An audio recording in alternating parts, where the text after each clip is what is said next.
Assalamualaikum warahmatullahi wabarakatuh. Perkenalkan, nama saya Helen Katarina Simorangkir dengan NPM 1006031919158. Di sini saya akan memaparkan sedikit materi mengenai swamedikasi, yaitu dagu sibu. Swamedikasi sendiri adalah perilaku mengkonsumsi obat sendiri berdasarkan diagnosis terhadap gejala sakit yang dialami. Swamedikasi merupakan bagian dari self-care yang merupakan usaha untuk mempertahankan kesehatan ataupun mencegah dan mengatasi penyakit. Swamedikasi mempunyai beberapa keuntungan jika dilakukan dengan benar, di antaranya yaitu menghemat waktu dan biaya dalam berobat. Swamedikasi juga memiliki beberapa resiko, di antaranya pada negara berkembang dengan populasi yang memiliki tingkat pengetahuan kesehatan yang rendah, sehingga akan memperbesar resiko penggunaan obat yang tidak tepat. Swamedikasi berkaitan dengan obat-obatan over the counter atau OTC yang pada umumnya digunakan untuk mengobati penyakit ringan seperti batuk, flu, sakit kepala, radang tenggorokan, demam, dan dismenor. Dagu sibu merupakan singkatan dari DA, yaitu dapatkan obat dengan benar, GU gunakan obat dengan benar, SI simpan obat dengan benar, dan BU buang obat dengan benar. Mendapatkan obat. Pastikan mendapatkan obat dari tempat yang resmi, seperti apotik, instalasi farmasi rumah sakit, puskesmas, dan klinik.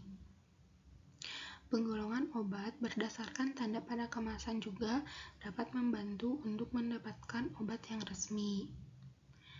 Yang pertama, ada obat bebas yang ditandai dengan lingkaran berwarna hijau dengan garis tepi berwarna hitam. Obat ini menunjukkan bahwa obat tersebut dapat dibeli secara bebas tanpa menggunakan resep dokter. Yang kedua, ada obat bebas terbatas yang ditandai dengan lingkaran berwarna biru dengan garis tepi berwarna hitam. Obat golongan jenis ini dapat dibeli tanpa resep dokter, namun tetap tergolong obat keras. Yang ketiga, ada obat keras. Golongan obat ini ditandai dengan lingkaran berwarna merah dengan garis tepi berwarna hitam dan huruf K di tengah yang menyentuh garis tepi. Obat golongan keras tidak bisa dikonsumsi sembarangan karena dapat berbahaya. Yang keempat, ada obat golongan narkotika yang merupakan obat yang paling berbahaya. Golongan obat narkotika mempunyai simbol seperti tanda plus dengan lingkaran berwarna merah. Obat ini hanya bisa didapatkan dengan resep dokter, tanda tangan dokter, disertai nomor izin praktik dokter pada resep obat tersebut.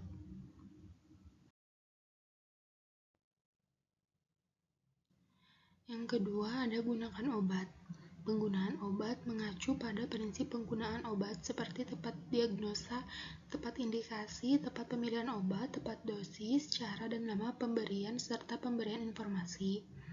Penggunaan obat dapat seperti aturan yang tertera pada etiket. Harus memperhatikan indikasi, efek samping, dan kontraindikasi. Obat dihentikan jika tidak memberikan efek terapi ataupun menimbulkan efek samping yang tidak diinginkan. Tidak dianjurkan untuk melepas etiket dari wadah obat. Penggunaan obat harus dibaca sebelum mengkonsumsi obat dan mengecek tanggal kadaluarsa pada kemasan obat. Tanyakan kepada apoteker atau petugas kesehatan terdekat untuk mendapatkan informasi penggunaan obat yang lengkap.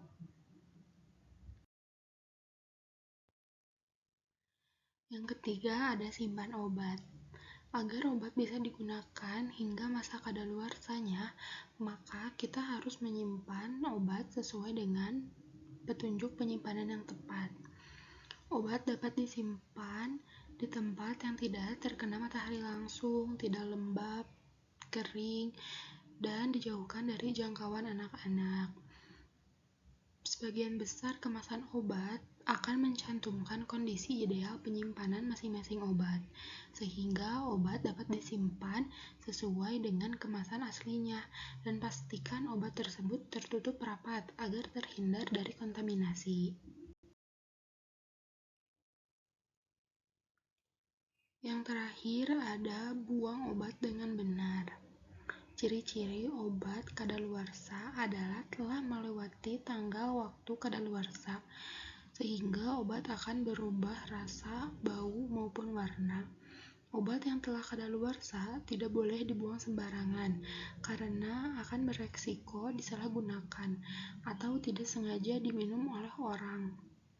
Sehingga sebaiknya obat dibuka terlebih dahulu kemasannya, lalu dihancurkan dan kemudian dibuang ke tempat sampah.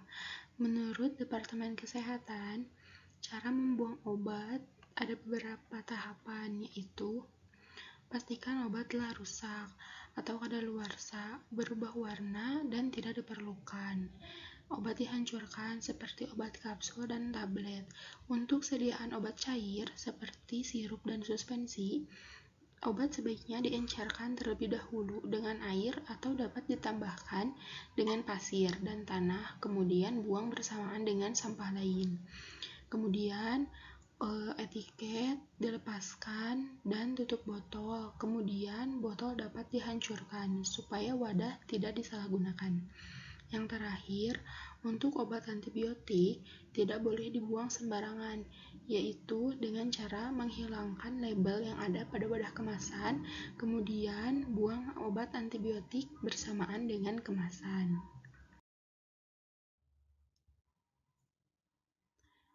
Sekian yang dapat saya sampaikan. Mohon maaf bila terdapat kekurangan dan kesalahan.